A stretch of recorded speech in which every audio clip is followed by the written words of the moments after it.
बहुत समय पहले की बात है। किसी गांव में एक किसान रहता था। वह रोज भोर में उठकर दूर झरनों से स्वच्छ पानी लेने जाया करता था। इस काम के लिए वह अपने साथ दो बड़े घड़े ले जाता था, जिन्हें वो डंडे में बांधकर अपने कंधे पर दोनों ओर लटका लेता था। उनमें से एक घड़ा कहीं से फूटा हुआ था और दूसरा एकदम सही था।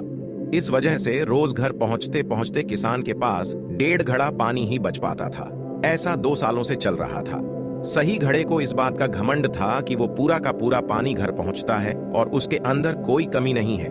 वहीं दूसरी तरफ फूटा घड़ा इस बात से शर्मिंदा रहता था कि वो आधा पानी ही घर तक पहुंचा पाता है और किसान की मेहनत बेकार चली जाती है। फूटा घड़ा ये सब सोचकर बहुत परेशान रहने लगा और एक दिन उससे रहा नहीं गया। उसने किसान से कहा, मैं खुद पर शर्मिंदा हूं और आपसे क्षमा मांगना चाहता हूं। क्यों? किसान ने पूछा।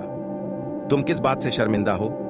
शायद आप नहीं जानते, पर मैं एक जगह से फूटा हुआ हूं और पिछले 2 सालों से मुझे जितना पानी घर पहुंचाना चाहिए था, बस उसका आधा ही पहुंचा पाया हूं। मेरे अंदर ये बहुत बड़ी कमी है और इस वजह से आपकी मेहनत बर्बाद होती रही है। फूटे घड़े ने दुखी होते हुए कहा।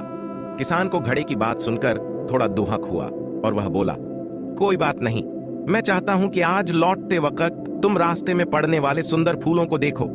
घड़े ने वैसा ही किया। वह रास्ते भर सुंदर फूलों को देखता आया। ऐसा करने से उसकी उदासी कुछ दूर हुई, पर घर पहुंचते पहुंचते फिर उसके अंदर से आधा पानी गिर चुका था। वो मायूस हो गया और किसान से क्षमा मांगने लगा। किसान बोला, शायद तुमने ध्यान नहीं दिया। पूरे रास्ते में जितने भी फूल थे वो बस तुम्हारी तरफ ही थे। सही घड़े की तरफ एक भी फूल नहीं था। ऐसा इसलिए क्योंकि मैं हमेशा से तुम्हारे अंदर की कमी को जानता था और मैंने उसका लाभ उठाया। मैंने तुम्हारे तरफ वाले रास्ते पर रंग बिरंगे फूलों के बीज बो दिए थे। तुम रोज थोड़ा थोड़ा करके उन्हें सींचते रहे और पूरे रास्ते को इतना खूबसूरत बना दिया। आज तुम्हारी वजह से ही मैं इन फूलों को भगवान को अर्पित कर पाता हूं और अपना घर सुंदर बना पाता हूं। तुम ही सोचो, अगर तुम जैसे हो वैसे नहीं होते तो भला क्या मैं ये सब कुछ कर